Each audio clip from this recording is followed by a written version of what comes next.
Meus queridos, hoje é dia de falar de plantinhas de folhas finas. Igual essas plantinhas que vocês estão vendo aqui agora no vídeo, ó. Ereucal no Vietnã, Leocaris aqui no cantinho.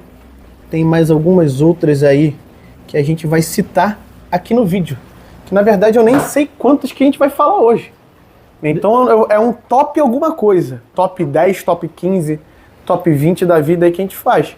Né? Mas hoje o vídeo é para falar dessas plantinhas de folhas finas. Não é não, Diegão? É isso aí, my friend. Boa tarde a todos, bom dia a todos, boa noite a todos. Não sei que momento você vai estar assistindo esse vídeo, tá? Mas, enfim, né? Vamos falar das plantas de folha fina, que é a nossa especialidade. Matheus, normalmente esse tipo de planta, né, que você, assim, até pra galera entender, são plantas que elas geralmente têm uma boa área de preenchimento. Quando ele está se referindo a plantas de folha fina, ele está falando de plantas de roseta, né? Ele quis dizer são as plantas de roseta, que elas geralmente, aquilo ali que a gente vê é exatamente a folha da planta, né? Se você faz um corte ali, por exemplo, você vai cortar metade da folha, ao contrário de uma planta de caule, que a gente acaba vendo a planta na integridade. Você vê ali raiz, dependendo da planta, você vê o caule e você vê a folhinha, né? Essas plantas que ele está se referindo, né, que ele está citando aí como planta de folha fina, são plantas que elas, lá do centro de um único bulbozinho ali, partem as folhas, né? Então, aí a gente tem várias, né, como ele disse, Ereucalo Vietnã, Litorella uniflora, Echinodoros tenelos, tá? Valisneria, todas essas plantas, elas têm esse comportamento, tá? Apesar de, às vezes, a propagação dela, a maioria das propagações desse tipo de plantas é através de runners, né?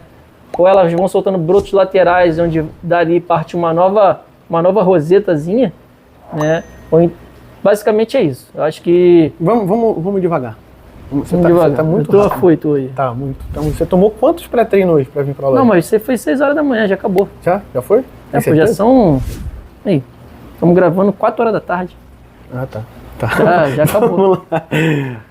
Primeira plantinha que eu queria falar aqui com o pessoal, na verdade é um gênero de planta, né? Que é a Valisneria, que é uma planta de baixa demanda e a gente tem muitas possibilidades. A gente tem a mais comum, que é a Valisneria giga, né? O gigante, como muitos chamam, né? Que é uma planta de baixa demanda, tem todas essas características que você citou agora, crescimento em runner, e tem algumas características assim mais diferenciadas. Por exemplo, não tem como comparar uma Valisneria ou alguma dessas que a gente vai citar aqui no vídeo de hoje com uma rotala. Se eu podar uma Valisneria, por exemplo, ou qualquer outra dessas plantas que a gente está citando aqui no vídeo de hoje, e replantar, essa parte que eu podei e estou replantando, ela vai vingar ou não? Como eu estava dizendo, Matheus, quando você poda esse tipo de planta, você não está podando o caule, você está podando a folha da planta, né? E somente a folha, ela não tem capacidade de regenerar, ao contrário de uma rotala, por exemplo, onde a gente, na verdade, não está podando a folha, a gente está podando o caule, né? E aí você replanta, ali ela tem capacidade de gerar novas raízes e continuar crescendo, né? Então, esse tipo de planta, de roseta, né, elas crescem assim mesmo, né? Então, quando você corta, você está cortando um pedaço da folha. Nem a folha inteira você está cortando. Uhum. A parte que vai ficar lá na planta, na minha opinião, vai ficar feia, porque vai ficar ali um corte cego. Reto, né? Exatamente.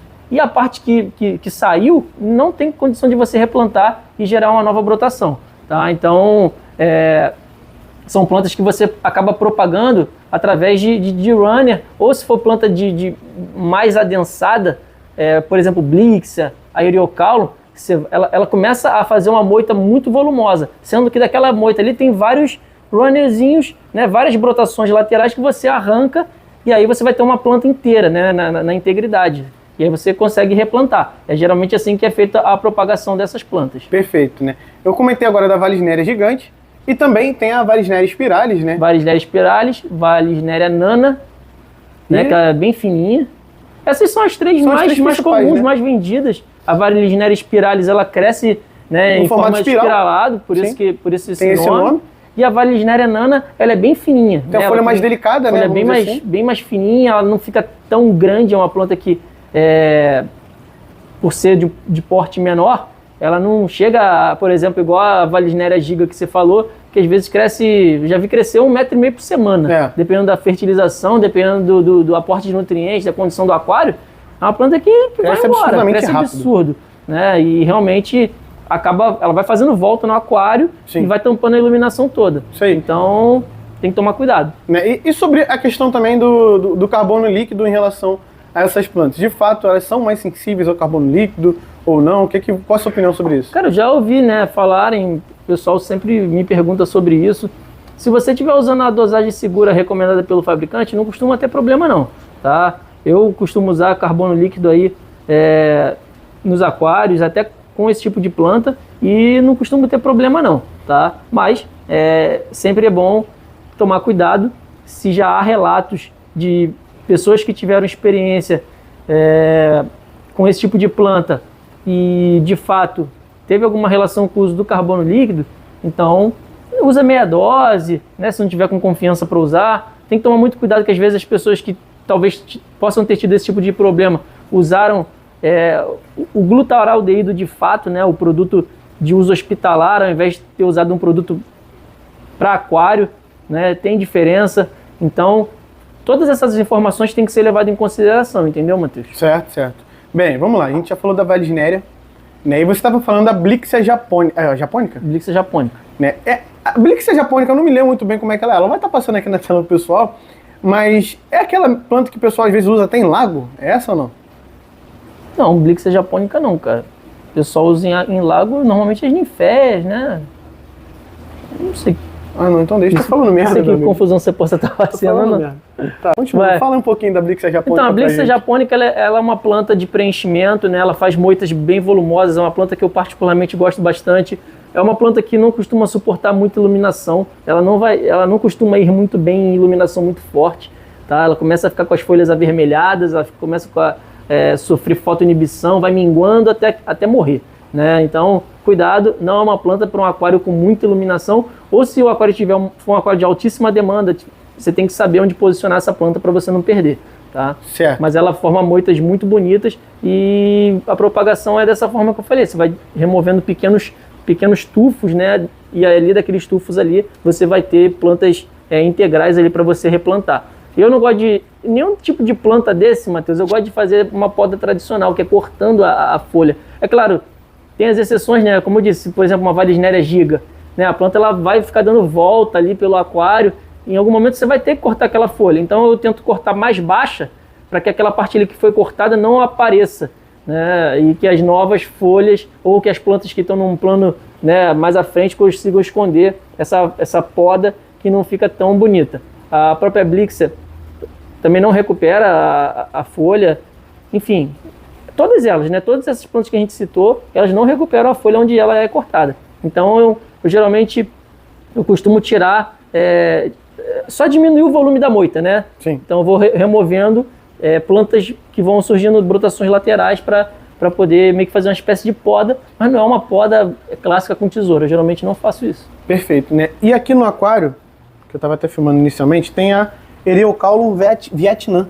Isso. Né? Essa plantinha aqui tem um verde um pouco diferente, né? Um verde parece ser um pouco mais intenso do que a das outras. Isso, ela é parecida com então a Blixia e ela são plantas parecidas, sendo que a Eriocaulum, ela fica um verde bem mais escuro, é uma planta com as folhas bem mais grossas e resistentes, mas o efeito que elas duas causam, né, no aquário é bem parecido, né? Elas fazem essas moitas, são plantas que dificilmente ultrapassam ali 15 centímetros de altura, e eu acho que faz um aspecto bem bonito ali na parte de transição, né? Se você quiser, profundo, sim. isso, se você quiser tiver querendo usar esse tipo de planta para preenchimento, eu acho que ela compõe muito bem.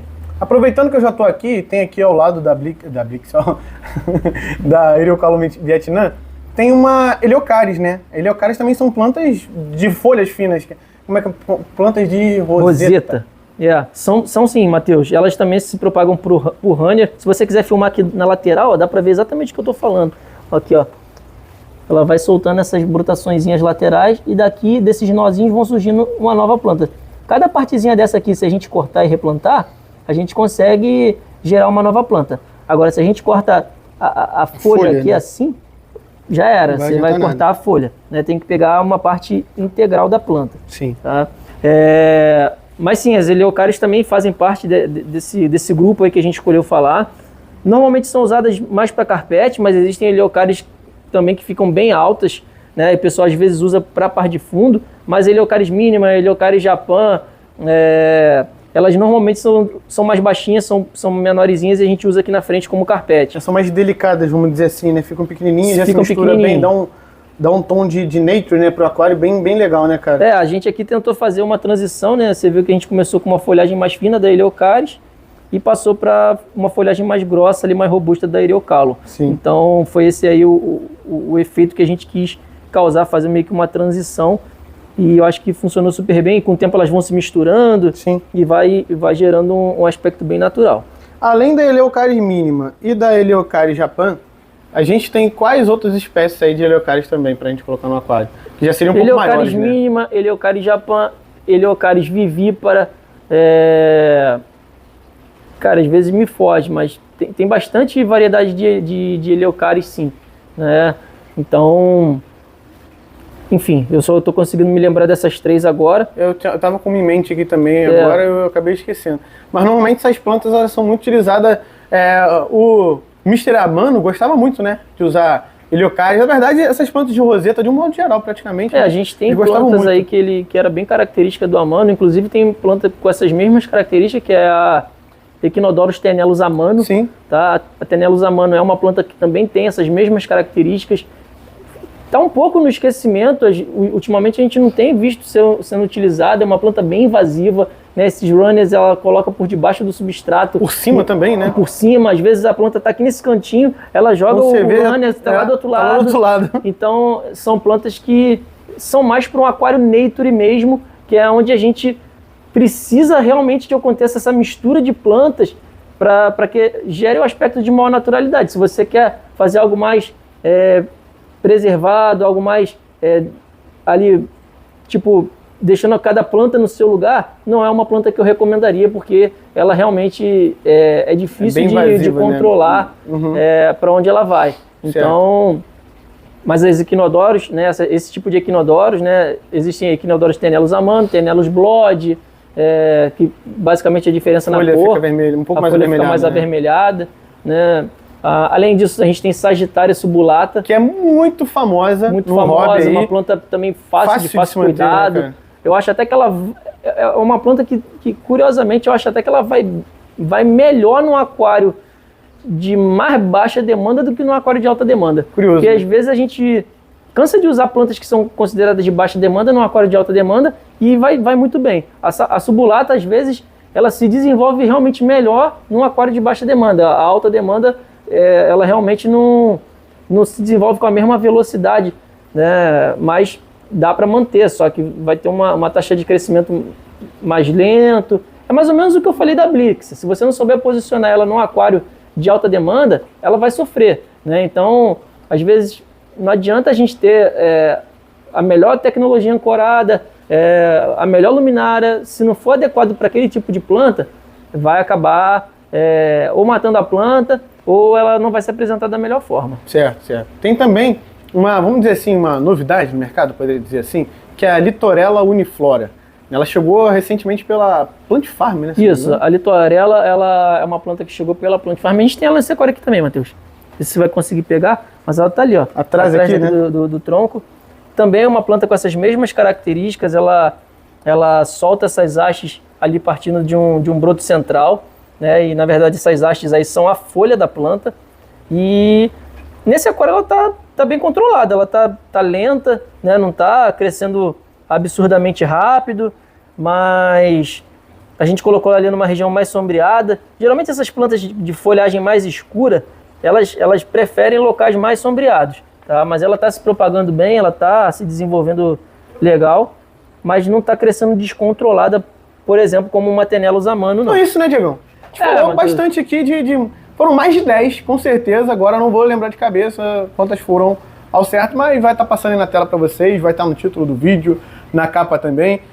Eu já estava com esse vídeo em mente, mas como eu falei, eu não sou o cara do plantado. Como eu não sou o cara do plantado, tem que procurar o cara do plantado para poder fazer esse vídeo. É como a gente sempre fala, né, Matheus? Esse tipo de vídeo eu acho que é para ajudar as pessoas na hora de tomar a decisão, de que tipo de aquário plantado vai ser, né? Para que a pessoa consiga ter acesso a esse tipo de conteúdo.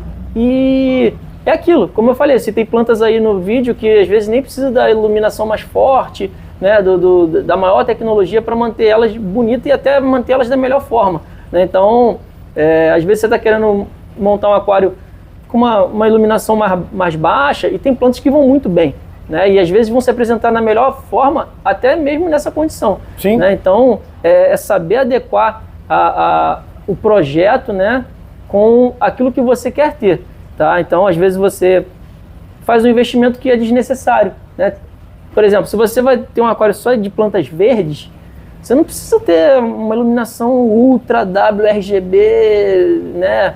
Que não vai ter necessidade. Às vezes você chega a queimar a planta.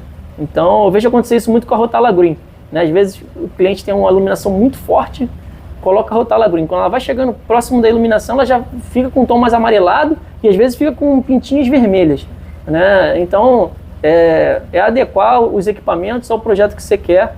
E esse vídeo faz toda a diferença na hora de você tomar as decisões do que vai usar, tanto em relação à escolha das plantas, com relação à escolha dos equipamentos. Perfeito, irmão. E para quem quiser adquirir essas plantinhas, vocês trabalham com ela aqui na Rio Aqua e envia para o Brasil inteiro, né? Sim, a gente está localizado aqui no Rio de Janeiro, na Barra da Tijuca, Avenida das Américas 10.101. A gente envia as plantas, né, via Sedex, via transportadora. Entre em contato com a gente através do Instagram da Rio Aqua, vai estar, o Matheus deixa sempre aí na descrição, tá? E a gente despacha aí para todo o Brasil.